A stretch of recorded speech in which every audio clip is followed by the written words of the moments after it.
Hey everybody, I'm Russo, and I do a little work here and there. You are watching Raconteur Weekly, and this week we're touching on a broad topic, that is, how to design stuff. That's right, just stuff in general. And sort of my process, of course there are lots of ways to do things, but we're starting really basic here. So, if you want to design stuff, there are two things that you'll want to keep in mind. 1.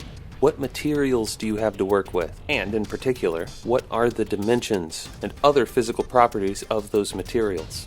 And 2, what kind of stuff do you want to make? As it happens, the kind of stuff that I want to make is sort of mechanical. That is, I want to make a dial like one of these, which happen to be from the X-Wing miniatures game. It's lucky for me that these are so simple in their construction, and really the only difficult part of this will be replicating that plastic bushing. Of course, I sort of like the idea of having that mechanism be internal.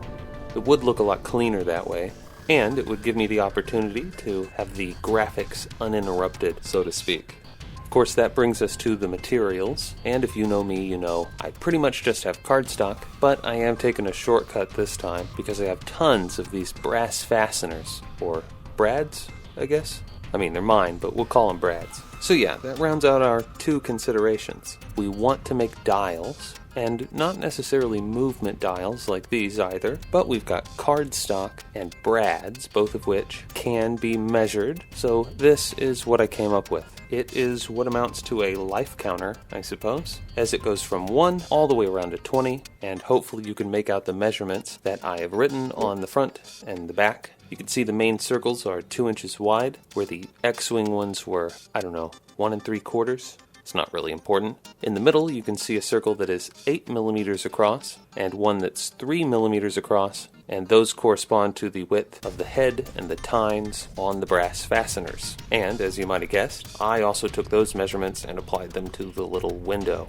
On the back side, you can see the same 3 millimeter hole, and then a 3 millimeter by 1 inch thereabout rectangle, which house the tines in their extended positions.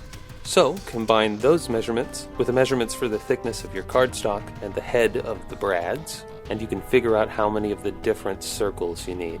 Of course, some of my guesstimates were a little off, but this is such a small thing that I don't really mind that much.